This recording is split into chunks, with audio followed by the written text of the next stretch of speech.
Okay, well, maybe it's not the worst land Disney's ever done. Still waiting for them to do something about that.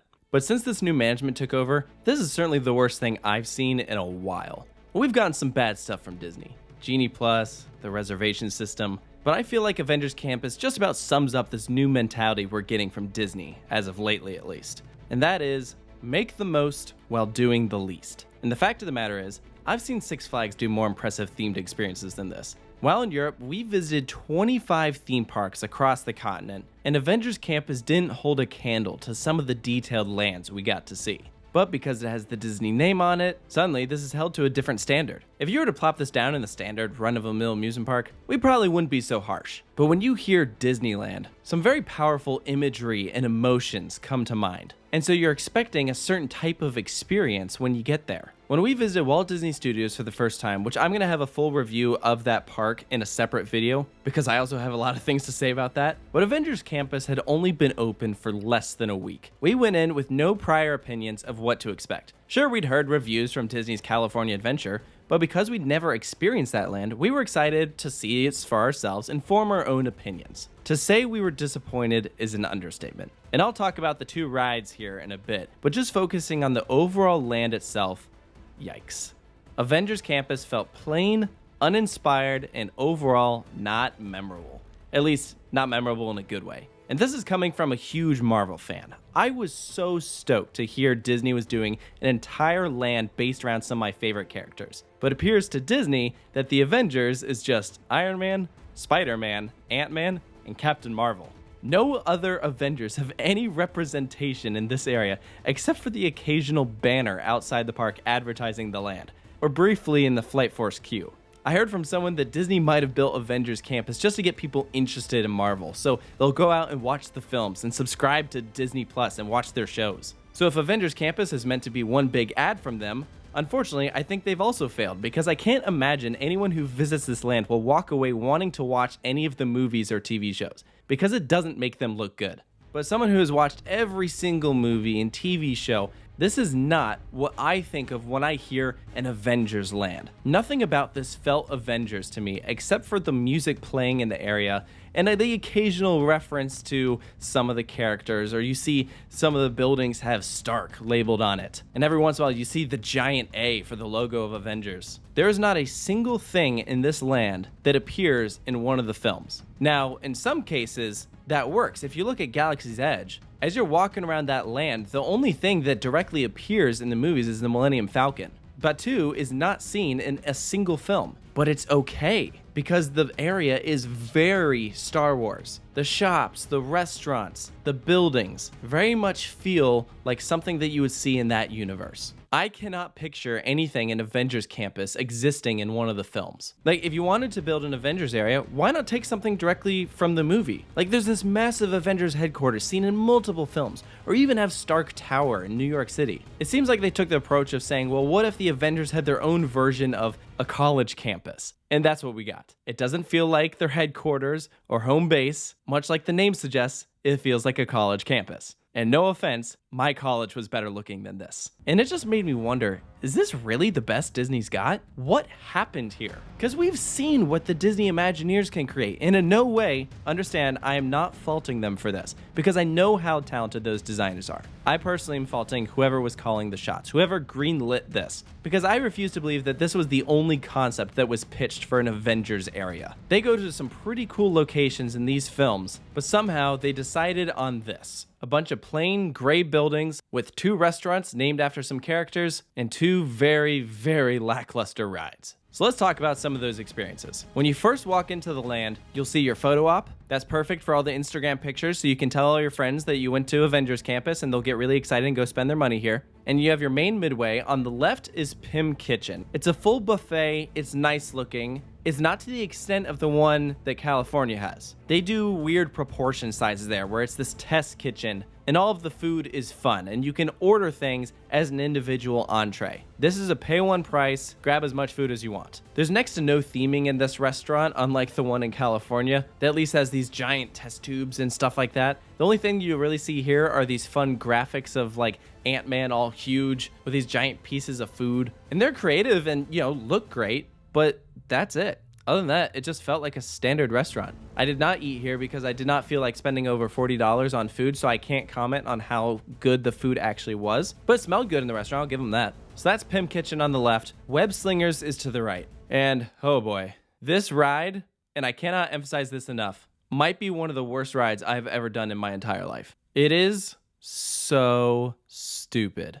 The concept is dumb and the execution is dumb. Little kids will probably like it, but that's it. I think at the core, it comes down to the idea behind the ride. You literally have Spider-Man, one of the greatest IPs on the planet. They have so many incredible villains that you could use at your disposal. And what did you come up with? Spider bots. Spider bots are going to destroy Avengers Campus and you have to stop them.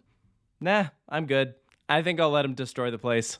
Maybe they can build something cooler in its ashes. The only redeeming factor to this ride is that they actually got Tom Holland for it, and they were playing the awesome music from the movies in the queue. But even though they got Tom Holland, they dubbed over him, which I understand that you're in France. They speak French there. However, it's a little weird when you have Flight Force next door, and Brie Larson is in it, and they didn't dub her. So she's speaking English, and Iron Man is responding to her in French. So they dubbed Tom Holland, but not Brie Larson. So my complaint is not that they did it. My complaint is that it is very inconsistent. And I think it's a shame that they didn't put subtitles when they got the actual actor from the film speaking English, when you get visitors all across from Europe that will probably understand it. But for those that didn't, they could put the French subtitles there and it would work fine. I know that it would work fine because they did it for other characters in this area. So that was just a little weird to me. The actual technology behind the ride isn't even modern. This is the same sort of thing that they've done at Legoland with the Ninjago rides for years. You're using your hands to shoot webs. It's Toy Story Mania, but without a physical gun. So it's a bit of a workout. I mean, you'll probably like it for the first minute, but after a while, you're like, wow, this is like actually exhausting. But don't worry, if you're tired, you can go spend like $50 in the gift shop and get your own personalized web slingers so that you can get a higher score. Yeah, that's a real thing.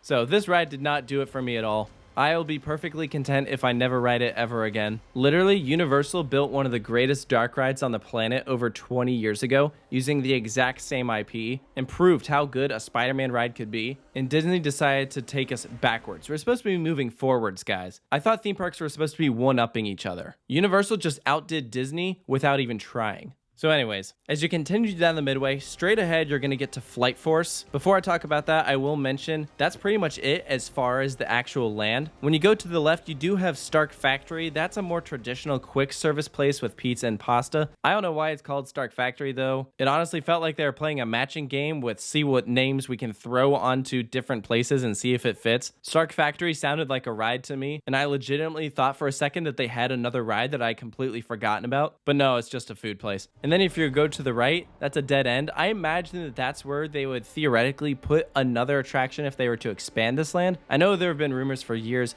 about a big Avengers dark ride, and I really, really hope that if they do that, it is not the same standard of quality that we've seen with the rest of this area, because that just sounds like way too cool of a concept to do something crappy. But I will not get my hopes up. So let's talk about Flight Force and what happened here. I can genuinely say it did not feel like they even tried. This ride is just plain sad. So let's walk through it. First, the outdoor queue is just switchbacks. There isn't really much to it. Once you step indoors, you're pretty much going to be greeted with a bunch of great hallways. There's another giant A. There's a couple character profile boards. And then before you enter the pre-show, we see a screen where Iron Man is literally, I'm not making this up, he's literally calling different Avengers. Like he's scrolling through his phone to see who he can chat with. What? Really?